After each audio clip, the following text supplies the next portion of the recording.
السلام علیکم.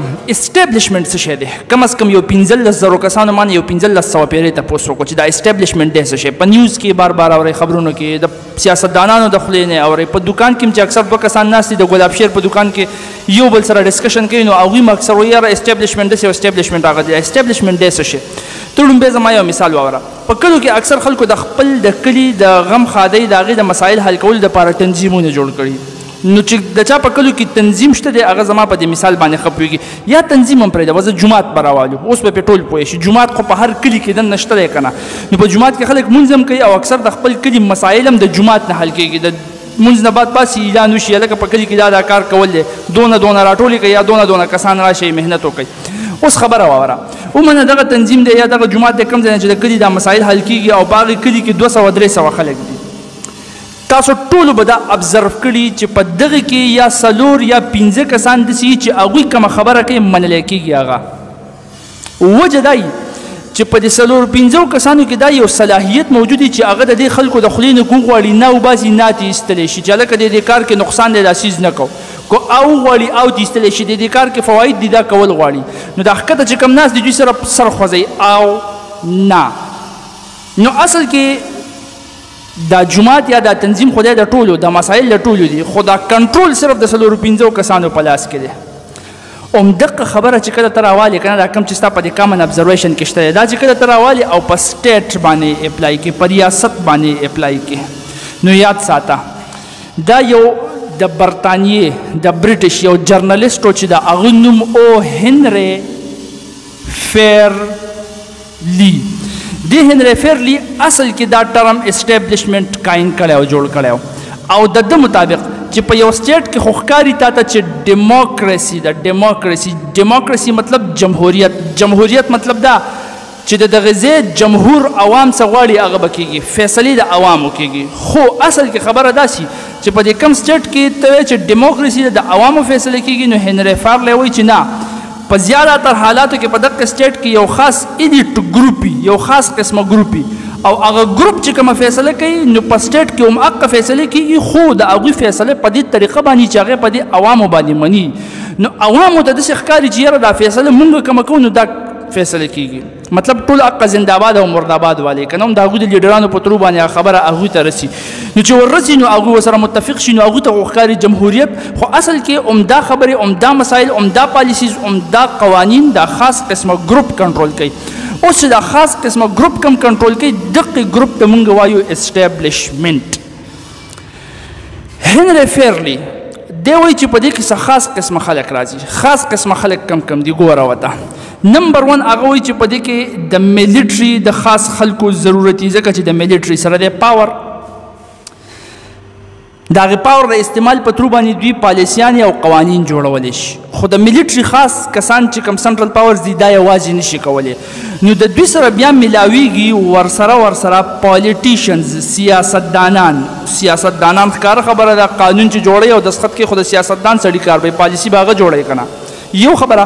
او بل دا خبره عوامو ته رسول، ځکه چې په عوامو کې مقبول خلک هم پالیټیشنز دي، هغوی چې څه خبره کوي نو عوام یې ورسره مني، ځکه چې عوام خپل لیډر کوي که چې زما لیډر زنده باد، نو دوی خپله خبره به دغه عوامو باندې منلی شي، نو عوامو ته هغه ښه مزېدار جمهوریت ښکاري چې دا فیصلې ټولې مونږ کوو. نو د پالیټیشن ضرورت په دې وجه باندې په دقه کې راځي. او ورسره دریم هغه یاد کړو چې د چرچ ضرورت راځي. د چرچ په کوم ځای کې چې عیسایان عبادت کوي او د چرچ نم اصل کې مطلب د چرچ راهب دی، په هغه ځای کې چې کوم راهب دی ښکاره خبره د هغه انفلوئنس په خلکو باندې ډېر زیات دي. که ته په دغه مثال نه پوهېږې، زه تا په ساده مثال باندې پوهیم. ستا په علاقې کې مولا صاحب، اوس ښکاره خبره ده، هم خپل علاقې کې وګوره د مولیانو د علماو څونه زیات انفلوئنس دی په خلکو باندې. هغوی چې کومه خبره کوي خلک یې ورسره مني، چې ګوره په منبر باندې ناست دی، ده چې خبره وکړه دا خبره ټیک ده. اوس خلک خو ورسره خبره مني، نو خلک خو رضا کولی دی شي. نو دیم د اسټیبلیشمنټ یوه حیزه ده، که د هغه ځای نه څه څیز کنټرول کول غواړي او خلکو ته رسول غواړي او خلکو ته ووایي، په خلکو باندې ومني، خلک مزاحمت ونه کړي، خلک بار ته راونوځي، د دې خلکو ضرورت راځي. نو د دیم بلا چې کوم ایلیټ کسان دي، پاورفل کسان دي، هغه هم په دې دایره کې دننه راځي. اوس ګوره یو خبره واوره، په دې ځای کې اکثر خلک بیا وایي چې یاره د علما خبره خو به لازمي منې، ولې د علماو خبره به منې نه. د علماو خبرو منلو کې زه دا نه یم چې د علماو خبره ما منع. علما زمونږ د سر تاجونه دي بالکل دي، خو دلته کې ګوره یو کوېسچن اوچتول لازمي چې زمونږ د سر تاجونه کم علما دي. بس په هغې کې خو بیا کیټګریز شته که نه، سني علما، شیعه علما، ښځه سني علما دي. نو په سني علما کې کم مقلد کې غیر مقلد اهل حدیث صحابیان چې ورته څوک وایي که هغوی ها په هغې کې موږ چې مقلد علما صحیح دي، نو په هغې کې حنفي، مالکي، شافعي، حنبلي کم علما صحیح شو. حنفي علما شو، په هغې کې بریلوي علما که دیوبندي علما، په هغې کې دنه حیاتي علما که مماتي علما. نو که دا کوېسچن یې شروع کړي په دغه ځای کې به یوه مسله راودرېږي، بیا به څوک یو د سر تاج یادوي نو بل کس د سر تاج یادوي. یو به یو ته وایي چې دا خو نه دی، دا خو ګمراه دی، بل به بل ته وایي چې دی خو ګمراه دی. نو د دې مسلې حل کولو واحد یوه طریقه ده چې علما ستا د سر تاج دی. کم علما د سر تاج دی؟ هغه علما د سر تاج دی چې کم علما سټوډنټس داسې ټرین کوي چې هغه سټوډنټ بیا د علماو په دفاع کې نه، د حق په دفاع کې ودرېږي. د ځان په دفاع کې چې سټوډنټ تیاری هغه علما نه، چې د حق په دفاع کې سټوډنټ تیاری هغه علماء حق دي. حق څه شی دی؟ وجاء الحق وزهق الباطل ان الباطل كان زهوقا بل نقذف بالحق على الباطل فاذا هو زاهق ولكم الويل مما تصفون. بلا شی ځایونو کې په قرآن مجید کې موجود دی. حق قرآن او سنت دی. پیغمبر اسلام په خطبة الوداع کې په خپل ویلي چې زمانه بعد زه تاسو کې فرقواریت اینم دوه څیزونه ته پرېږدم، دا به فالو کوئ، د الله تعالی کتاب او د هغه د رسول سنت. په دې کې کمپلیټ ګایډنس پروت دی. اوس چې کله ته دا دواړه فالو کې که نه، فالو کولو په مطلب باندې ځان پوهېږه. ښه قرآن حق کتاب دی، دا به ته په سړي باندې په سوک او په سپېړه نه منې، دا د قرآن وینا په خپله ځان ثابتوي.